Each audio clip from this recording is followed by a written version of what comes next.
Ese será nuestro texto principal, así que es muy importante que no lo perdamos de vista. Hechos capítulo 20, del 28 al 32. Mientras lo buscan, les cuento que ese texto lo escribió Lucas, un hombre que el apóstol Pablo llama en Colosenses 4:14 el médico amado.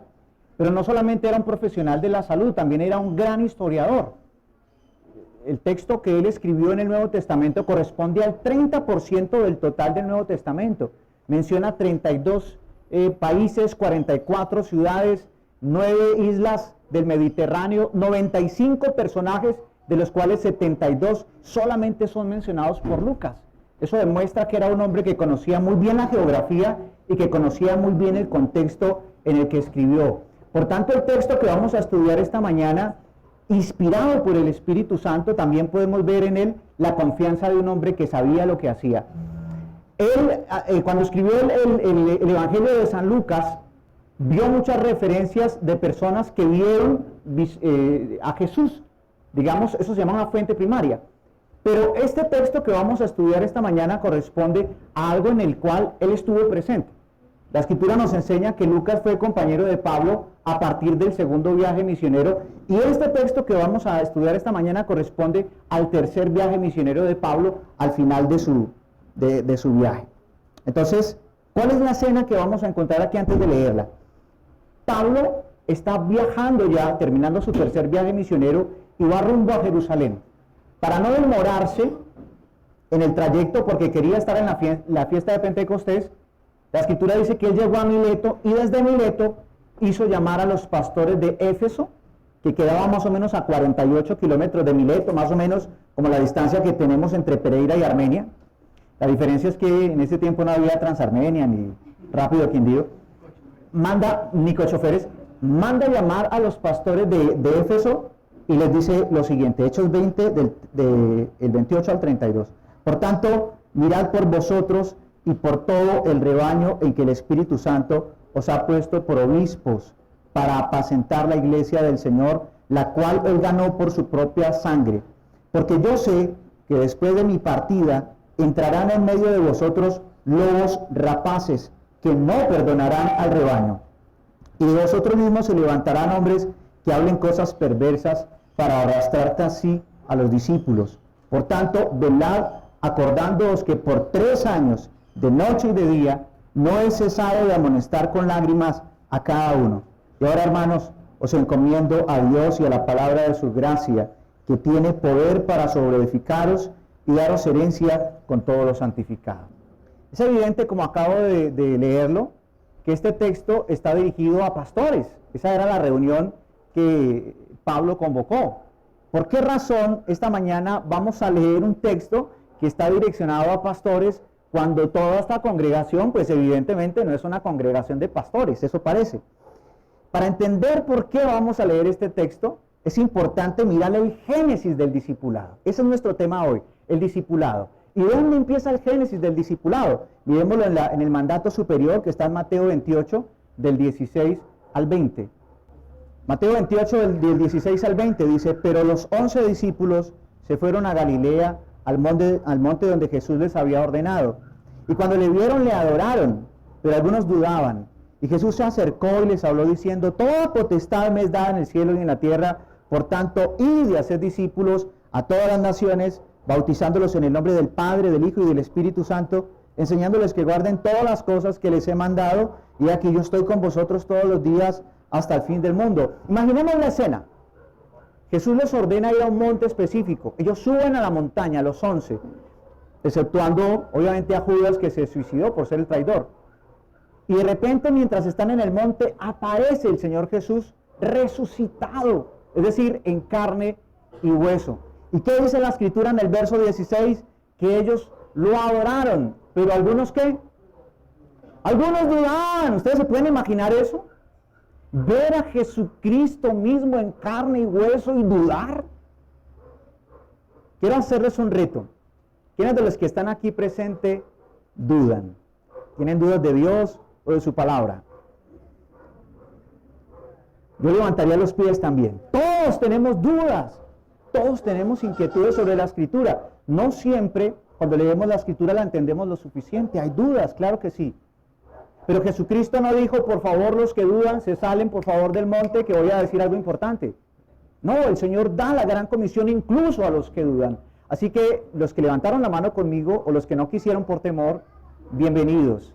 Este tema tiene todo que ver con ustedes, mis queridos hermanos. El mandato superior es este: id y haced discípulos. En el original griego solamente hay un imperativo y es el verbo hacer. Hagan discípulos. Los demás verbos, los 3 verbos siguientes, son participios, es decir, son la manera como ese imperativo debe ser cumplido. El primer participio que encontramos allí es el verbo ir. Se conjugaría como yendo, ando, yendo. A veces romantizamos mucho la gran comisión.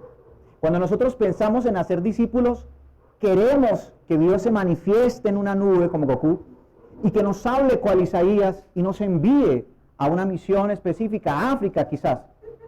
Pero el texto nos está enseñando que la gran comisión se cumple yendo. Es decir, mientras estudiamos, mientras vamos al trabajo, mientras vamos por la calle, mientras hacemos de comer y formamos a nuestros hijos como discípulos de Cristo. Dice la Escritura que el apóstol Pablo escribió su mejor joya teológica, el libro de Romanos, a una iglesia que él no fundó, a una iglesia que ni siquiera conocía personalmente.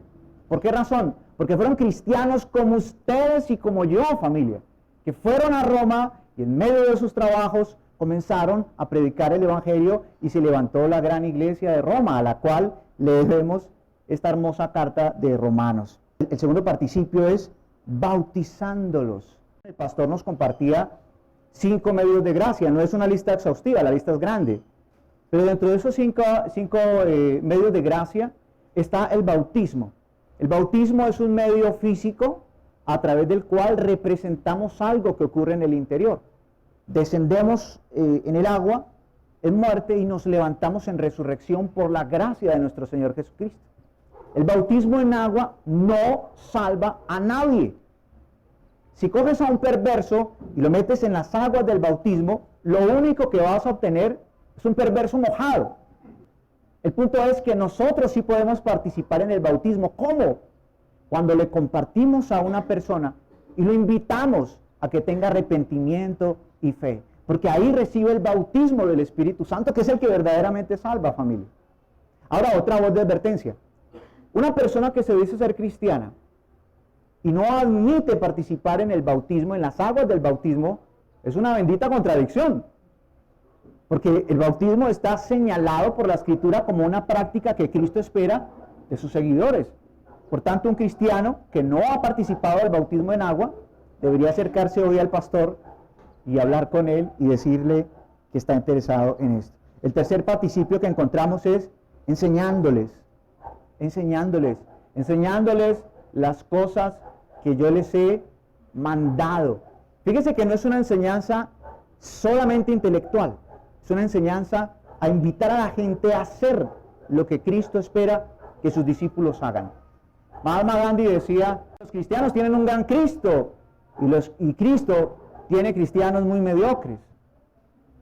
Y eso suena maravilloso, pero el pobre Gandhi ya sabemos qué destino va a tener, porque Cristo no busca admiradores, Cristo busca seguidores que hagan lo que Él espera que nosotros hagamos.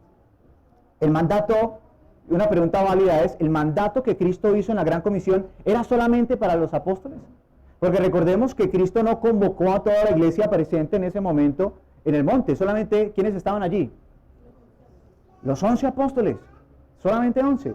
Entonces cabría la pregunta en la cabeza, ¿era solamente para los apóstoles?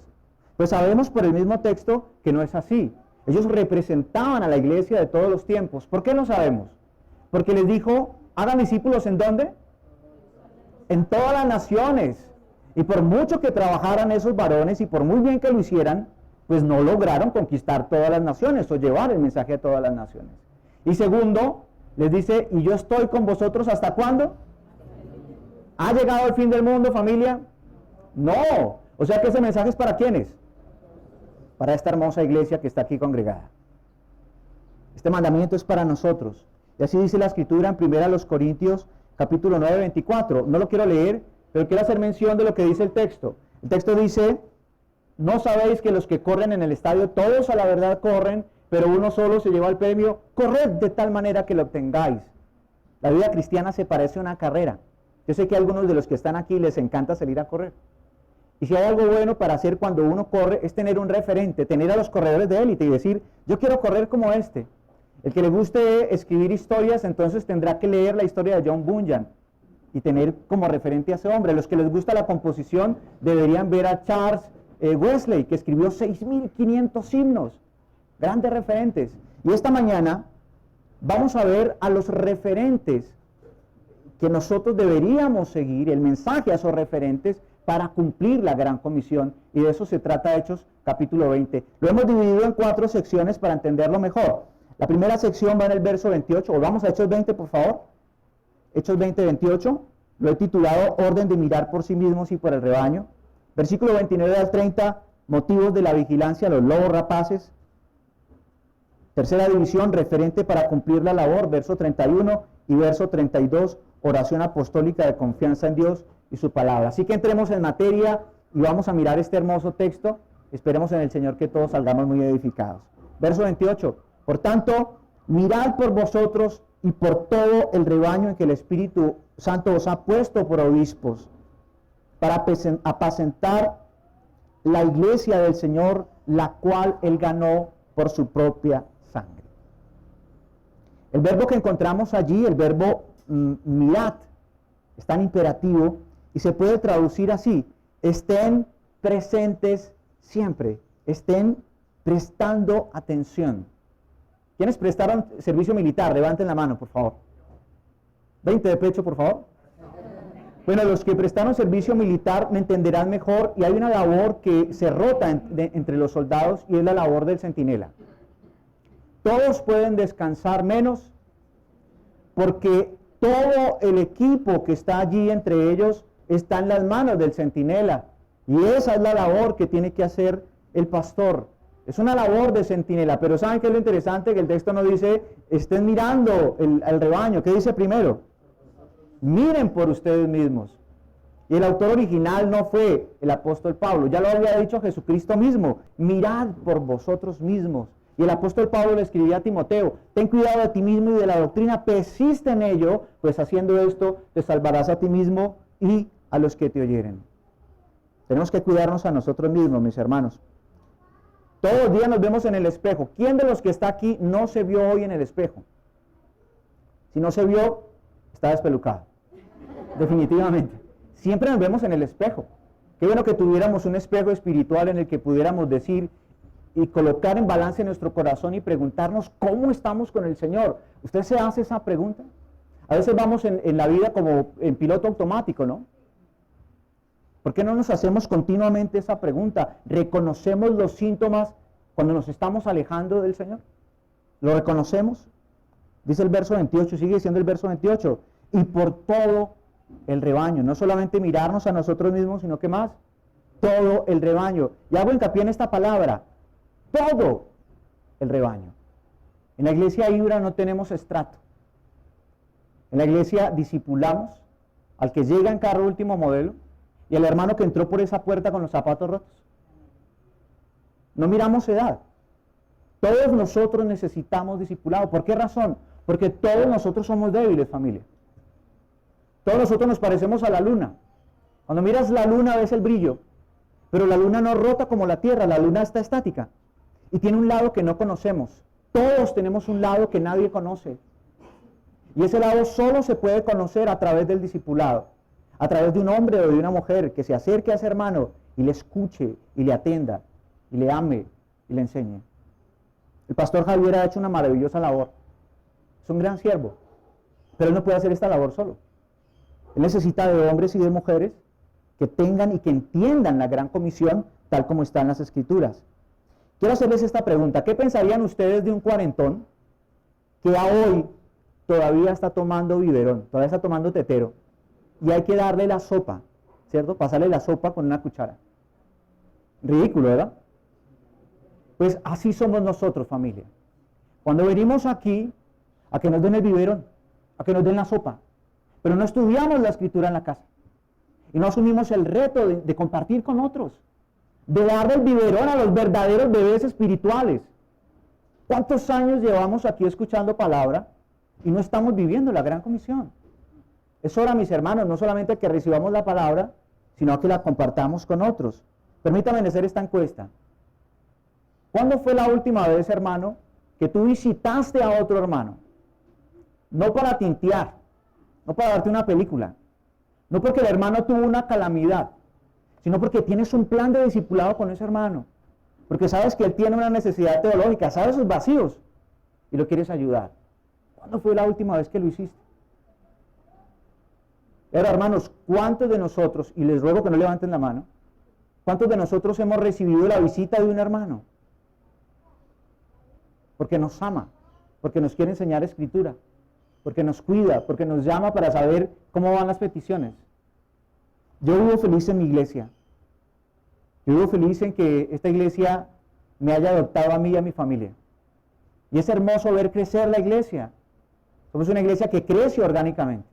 Pero tenemos que reconocer que tenemos falencias y que necesitamos corregirlas para honrar al Señor como Él verdaderamente lo merece. Sigue diciendo el texto, en que el Espíritu Santo os ha puesto por obispos. Javier y Leroy no se autoproclamaron pastores. Ellos no colocaron aquí un aviso, Iglesia Ibra, bienvenidos, pastores Javier y Leroy. Eso nunca ocurrió. Ellos fueron colocados aquí porque el Espíritu Santo los colocó como obispos. Y no solamente ellos, mis hermanos, hay hermanos dotados. Si algo me causó impresión en la iglesia la primera vez que tuve la oportunidad de participar con algunos, es ver el compromiso que tienen mis hermanos con el estudio de la Escritura. Eso jamás yo lo había visto. Me impresionó. Aquí hay hermanos dotados que conocen la Escritura. Como decía ahora el pastor y Leroy no pueden hacer su trabajo solos, necesitan de otros hermanos. Yo les quiero confesar algo. Yo una vez me acerqué al pastor y le dije, pastor, adópteme. Es más, le propongo que yo pago el arriendo. Porque me gusta escucharlo, me gusta aprender de él. Claro, pero él no nos puede atender a todos. Entonces seguramente algún día, quizás, el pastor se acerque y diga, mi hermano, hay un hermano que va a orar por ti, que te va a atender, que te va a buscar. Y seguramente es precisamente ese hermano que tú ves los domingos y no quieres ni saludar. Les confieso que una vez una hermana se acercó y me dijo, no sé, yo cuando te vi con un aire de petulancia, ¿cierto? Y yo decía por dentro, oígame, se las pilló, ¿cierto? Porque Dios tiene que tratar eso en mi corazón, mis hermanos. Entonces, seguramente algún día un hermano se va a acercar para ayudarte en tu crecimiento espiritual. ¿Y sabe qué dice la Escritura? Primera de Tesalonicenses capítulo 5, del versículo 12 al versículo 13. Mire lo que dice, hermanos. Os rogamos, hermanos, que reconozcáis a los que trabajan entre vosotros y os presiden en el Señor y os amonestan, y que los tengáis en mucha estima y amor por causa de su obra. Tened paz entre vosotros. El año pasado estudiamos la iglesia de Tesalónica, primera y segunda de Tesalonicenses, una iglesia ejemplar. Pero tenían un inconveniente. Les costaba reconocer a esos que presidían. Esta iglesia es maravillosa. ¿Qué tal que ocurra eso con nosotros, familia? No debería ser. También dice la Escritura que fueron colocados como obispos por el Espíritu Santo, ¿para qué? Para apacentar la iglesia del Señor. Hagamos una encuesta, me encantan las encuestas. Levanten la mano, ¿quiénes de los que están aquí aman al Señor? Bueno, a los que amamos al Señor, Juan capítulo 21, verso 17. Le dijo la tercera vez, Simón, hijo de Jonás, ¿me amas? Pedro se entristeció de que le dijese la tercera vez, ¿me amas? Y le respondió, Señor, tú lo sabes todo, tú sabes que te amo. Jesús le dijo, apacienta mis ovejas. Todos nosotros amamos al Señor, claro. ¿Cómo no amarlo, cierto? Recordar la cruz, todo lo que Él hizo. Pero a veces nuestro amor es un amor romántico, es un amor lleno de canciones, de momentos bonitos, de leer un texto y de llorar. Pero ¿sabe cómo se muestra el amor al Señor? Apacienta mis ovejas. ¿Cuántos de nosotros conocemos la Escritura? Perdón la expresión, y nos importa un bledo la oveja enseguida, que se pierda. Los hermanos no vuelven. No pasa nada, porque ahí está el predicador. Y esa predica chévere. Olvidamos a las ovejas, olvidamos a nuestros hermanos. Los que estamos capacitados para apacentar ovejas. Los que están capacitados para apacentar ovejas tienen una excusa perfecta. ¿Cuál es la excusa perfecta? No tengo tiempo, tengo que trabajar. Los machos alfa que tienen que proveer para su casa no tienen tiempo. Pero ¿qué ocurriría, hermanos, si mañana te accidentas? Si se te parte una pierna, ¿qué pasaría? ¿Qué pasó con el macho alfa? El proveedor de la casa. Hay un cambio de prioridades. Ahora es su salud, ahora no es el trabajo. Entonces no se trata de falta de tiempo, hermanos. Se trata de que tenemos un problema de prioridades. Creemos que el discipulado es para los desocupados que no tienen tiempo. A veces algunos hermanos llaman a otro para decirle, hermano, que quiero que charlemos para que hablemos de la Escritura. ¿Y sabe qué dice el hermano? No tengo tiempo. A veces eso me hace pensar que el que llama es como un desocupado que no tiene nada que hacer. ¿Acaso es eso lo que ocurre? Mis hermanos, tenemos un grave problema de prioridades y tenemos que colocar el discipulado en una altísima prioridad porque es la orden del Señor. Y dice la Escritura, el cual ganó por su propia sangre.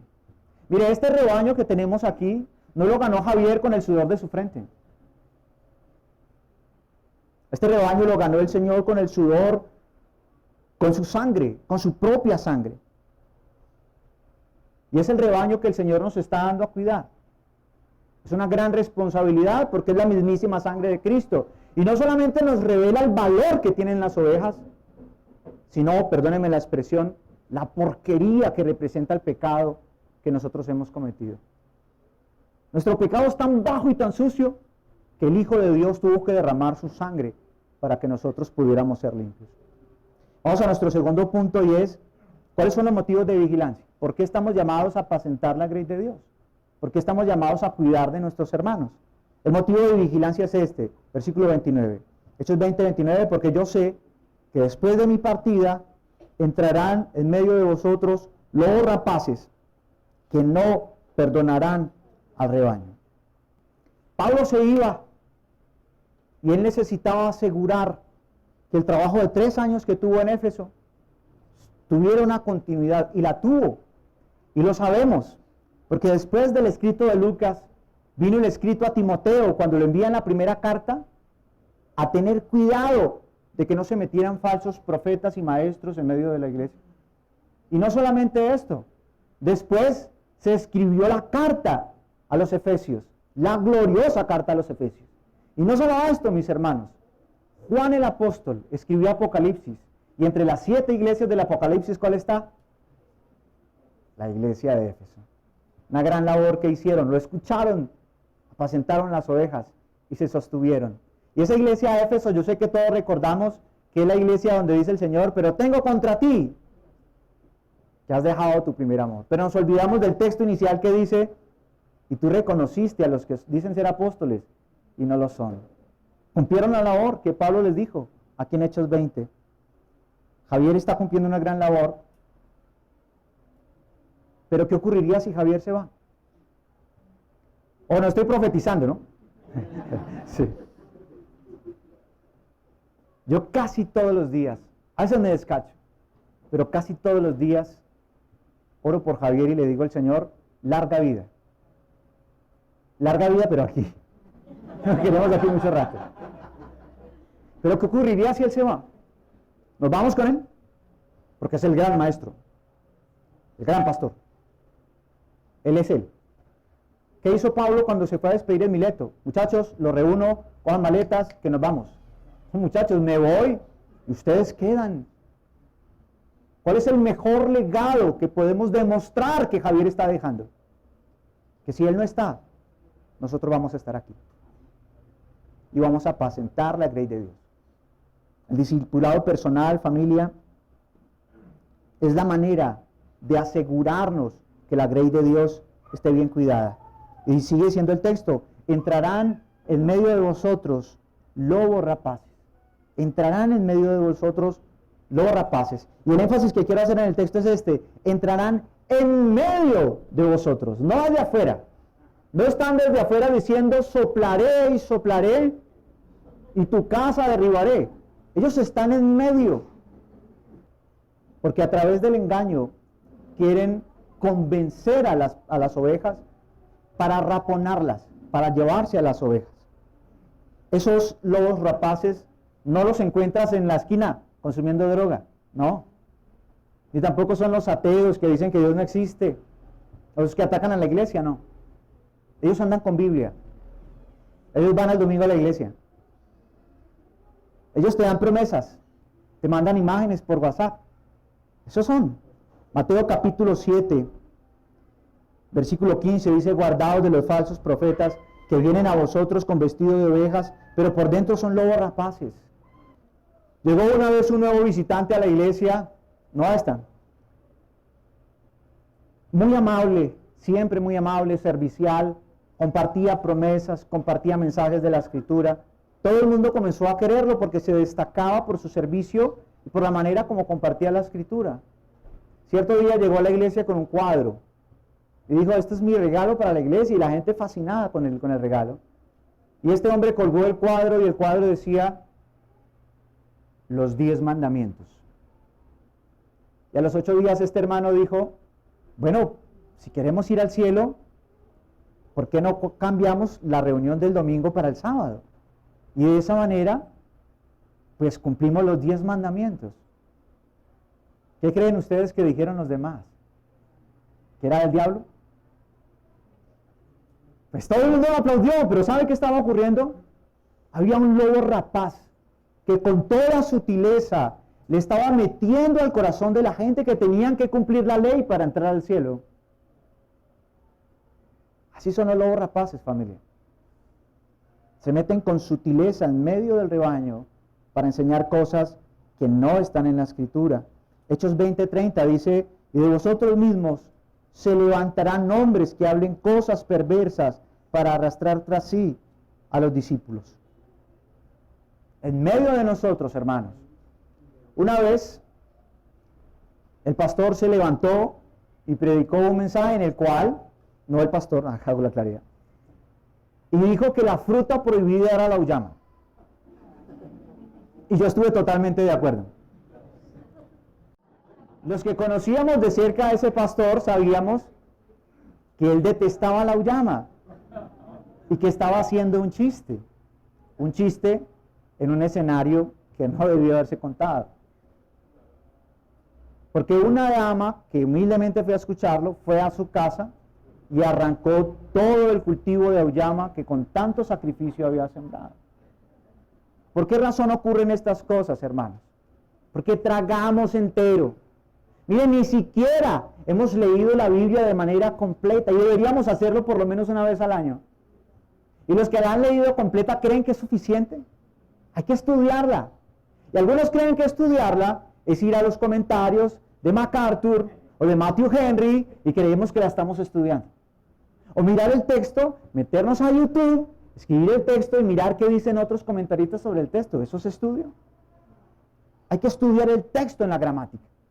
Ojalá mirar el idioma original, mirar el contexto anterior, el contexto posterior, el contexto bíblico, el contexto histórico. ¿Qué estaba ocurriendo alrededor del momento en que se escribió? ¿Quién era el autor? ¿Para quién iba destinado ese escrito? Hacer un contexto, una reflexión teológica. ¿Qué tiene que ver el texto con Cristo y lo que Él hizo? Y luego después, mirar ese texto, cómo se aplica a nuestra vida, a la actualidad. ¿Y ustedes creen que ahí termina el proceso? Es necesario compartirlo con otros hermanos, porque la interpretación es colectiva, es un trabajo de iglesia. Nuestro corazón es tan perverso, familia, que podemos interpretarlo como se nos venga en gana. Es arduo el trabajo, es un trabajo hermoso, es una delicia, es la palabra de Dios, es maravilloso. ¿Cómo no nos vamos a dejar engañar, hermanos? Entonces, ¿qué hacer cuando identificamos a un falso profeta? Cuando identificamos a un lobo rapaz. Primera de Timoteo 1, 19 al 20 dice que Pablo identificó a Himeneo y Alejandro. Y quiero decirlo al frente, en la iglesia no he identificado a un lobo rapaz. Si así fuera, me atrevería a decir nombres y apellidos. Segundo, Romanos 16, 17, mas ruego, hermanos, que os fijéis en los que causan divisiones, tropiezos en contra de la doctrina, que vosotros habéis aprendido, y que os apartéis de ellos. Segunda de Juan 1:10, si alguno viene a vosotros y no trae esta doctrina, ni lo recibáis en casa, ni le digáis que, con todo respeto. Sé que algunos, seguramente, van a recibir a personas con una sombrilla, con una Biblia, con una revista, le abren y le dicen bienvenido. Y no quiero mencionar quién es porque maluco con los testigos de Jehová. Pero lo terrible que nos ocurre, familia, es que no cuidamos nuestro corazón, no nos cuidamos entre nosotros. No podemos recibir a una persona que tiene una doctrina que sabemos que no está ajustada a la Escritura. Vamos a nuestro tercer punto y es, hay un referente para cumplir la labor. Versículo 31, Hechos 20:31 dice, por tanto velad acordándoos que por 3 años, de noche y de día, no he cesado de amonestar con lágrimas a cada uno. El primer verbo que encontramos allí, ¿cuál es? El verbo velar. Este verbo en el griego, traducido al español, podría traducirse así: estén permanentemente despiertos. Y es exactamente el mismo verbo que utiliza el apóstol Pedro en su primera carta, capítulo 5, versículo 8. Miremos lo que dice: sed sobrios y velad, porque vuestro adversario el diablo, como león rugiente, anda alrededor buscando a quien devorar. Una vez un niño estuvo a punto de ser devorado por un cocodrilo. Y entonces un periodista quiso cubrir la noticia, muy amarillista por cierto. Fue al lugar, le pidió al niño que mostrara las heridas y el niño le mostró las piernas. El hombre impactado comenzó emocionado a tomar fotos. Y buscando más morbo le preguntó, ¿y qué otras heridas tienes? Y el niño se levantó la camiseta y le mostró unas heridas incluso más profundas. Le dijo, uy, qué horrible, hasta allá llegó el cocodrilo. Y el niño dijo, no, estas heridas las amo, porque estas heridas son de mi madre. Mi madre, cuando vio que el cocodrilo me iba a devorar, me agarró tan fuerte que me clavó sus uñas, pero iba a hacer todo lo necesario para salvar mi vida. Mis hermanos, esa es la labor que nosotros estamos llamados a hacer con nuestros hermanos. ¿Cuántos hoy están a punto de ser devorados porque están a punto del suicidio? ¿Cuántos de los que están aquí han pensado en el suicidio y llegan aquí el domingo a tomar café y a sonreír con todo el mundo?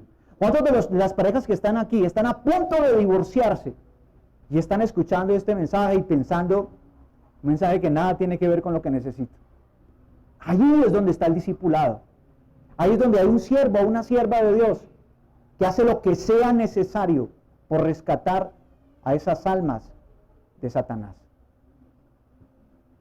Dice el apóstol, acordándose, dice él como referente, acordándose que por 3 años, eso significa que requiere tiempo, de noche y de día. Eso quiere decir que no es una cita, hermanos. El discipulado no es, yo estoy cumpliendo con el discipulado porque yo lo invité a tomar café. No, es cuidar un alma, es velar por él, saber cómo está, cómo va el trabajo. No tiene trabajo, busquemos, ayudemos, le hagamos esto. Se quedó sin mercado, vamos y le llevamos. Necesita plata, camine y buscamos juntos. Pero es una labor en la que nos comprometemos con el discípulo, con nuestros hermanos. Y dice la Escritura que no solamente era esto, sino que a cada uno, decía el autor el pastor reformado, una hora de discipulado da más resultados que un año de predicaciones. Paul Washer cuenta un relato que me parece muy interesante para graficar mejor cuál es la importancia del discipulado. Él una vez fue invitado a Alaska a predicar en una iglesia. Cuando llegó apenas eran 25 personas, en medio del frío de Alaska. Y cuando fue a empezar el mensaje, en ese momento entró un hombre con una cara de depresión que él decidió inmediatamente cambiar el mensaje y comenzó a compartir el evangelio con el propósito de que este hombre pues, fuera rescatado. Cuando terminó el mensaje, este hombre no había demudado su rostro, seguía tan triste como al principio. Así que se acercó al hombre y le preguntó, hermano, ¿qué te pasa? Y él le dijo, le pasó un sobre de Manila y le dijo, hermano, tengo 3 semanas de vida, vengo de médico.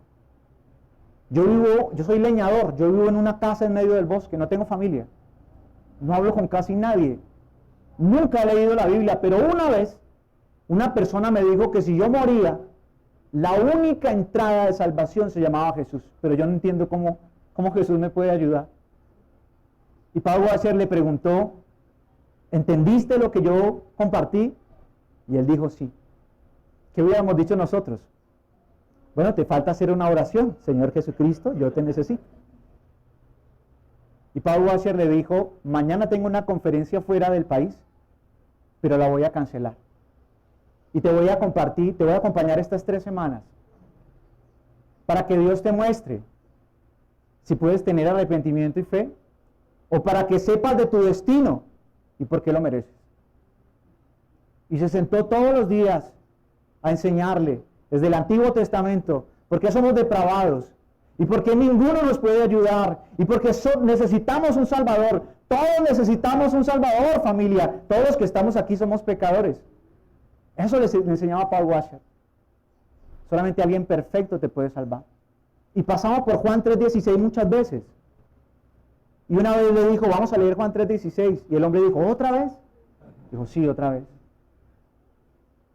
Y el hombre empezó a leer, porque de tal manera amó Dios al mundo, que ha dado a su Hijo unigénito, para que todo aquel que en él cree no se pierda. Soy salvo. Mis manos están limpias. Soy salvo, hermano. Entonces Paul Washer lo miró y le dijo, ¿y cómo lo sabes? Y el hombre le dijo, ¿acaso nunca has leído este texto? Eso es discipulado, hermanos. Eso es discipulado. Estar ahí con ese hermano hasta que entienda el texto. Hasta que el Espíritu Santo haga la obra sobrenatural. Ahora, hermanos, dice para terminar nuestra 4ª sección, oración apostólica de confianza en Dios. Y ahora, hermanos, os encomiendo a Dios y a la palabra de su gracia. No se trata de nosotros. Es una comisión nuestra, pero es una misión de Dios. Primero los Corintios 3:6 dice, yo planté, Apolos regó, pero el crecimiento lo ha dado a Dios. Les pregunto, ¿quién edifica la iglesia, hermanos? ¿Javier? ¿Con todo su griego y hebreo? No, mis hermanos. Dice la Escritura en Mateo 16:18, yo también te digo que tú eres Pedro, y sobre esta roca edificaré mi iglesia. ¿Acaso Pedro iba a edificar la iglesia? Si Pedro la hubiera edificado, sería un completo fracaso. Si nosotros fuéramos los que cuidamos la iglesia, esto sería un completo fracaso, hermanos. Hay alguien que edifica la iglesia y se llama Jesucristo. El bisturí no puede hacer nada, hermanos. El bisturí no opera a nadie. Pero ¿qué hace un cirujano con un bisturí? Hoy nosotros somos ese bisturí en las manos de Dios. Y Dios quiere hacer una operación de corazón abierto para arrancar de los hombres el corazón de piedra y darles un corazón de carne. Un discípulo llamaba a su pastor y le decía, cada vez que quería una cita, le decía, pastor, póngame ladrillitos. Póngame ladrillitos. Porque nosotros somos un edificio de Dios. Y todos los que estamos aquí, familia, somos un edificio a medias, que estamos siendo construidos. Y ese edificio se edifica con la palabra del Señor, que tiene el poder para sobreedificarnos.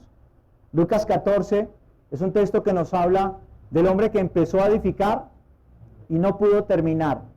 ¿Quién empezó la obra en nosotros? Cristo. ¿Y ustedes creen que Cristo habla de Lucas 14 para hablar de sí mismo?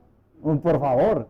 Filipenses capítulo 1:6 dice, estando persuadido de esto, que el que comenzó en vosotros la buena obra, la perfeccionará. Esa sobreedificación la hace su palabra y la hace Cristo a través de hermanos que utiliza para ese propósito. Y dice más adelante, y daros herencia con todos los santificados. La obra completa no es la sobreedificación, no. La obra completa es la glorificación, en la que nosotros recibiremos herencia con Cristo mismo, como dice 1 de Pedro 1, del 3 al 4. Bendito el Dios y Padre de nuestro Señor Jesucristo, que según su gran misericordia nos hizo renacer para una esperanza viva por la resurrección de Jesucristo de los muertos, para una herencia incorruptible, incontaminada e inmarcesible, reservada en los cielos para vosotros. Glorioso, ¿verdad? Y de esa manera, a través del discipulado, es que nosotros podemos lograr que todos nuestros miembros puedan finalmente ver esa glorificación que solamente Cristo ha ganado para su iglesia.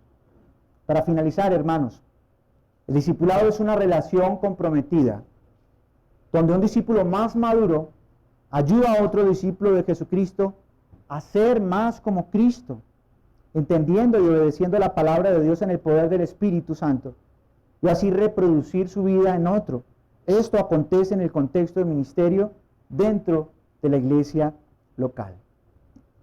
Hermanos, todos los que estamos aquí, sin lugar a dudas, necesitamos discipulado. Todos. Una vez un líder cristiano estaba con su esposa. Su esposa salió a trabajar. Y su esposa se le olvidó algo. Había dejado algo en casa. Ella quería darle la sorpresa al esposo de volverlo a ver. Y entró sigilosamente a la casa. Cuando entró a la habitación quedó completamente impactada. Su esposo estaba vestido de mujer. Se había puesto las prendas de su esposa. Tenía una vida doble. Familia, ¿cuántos de nosotros estamos en una crisis? Y esta crisis toca el liderazgo cristiano también. Y les aseguro que no vamos a llegar aquí el domingo a decir, tengo este problema sexual, tengo esta atadura. No lo vamos a decir el domingo. El espacio es el discipulado, hermanos.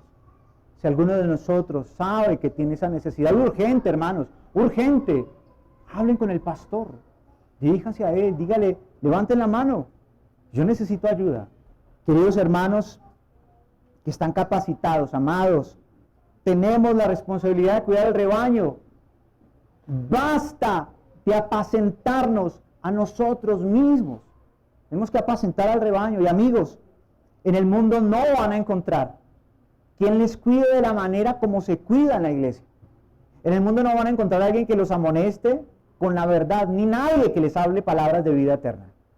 Esta es la oportunidad para que hagan parte de la familia de Dios, un lugar en el que van a ser cuidados, en el que van a ser atendidos y en el que van a ser amados.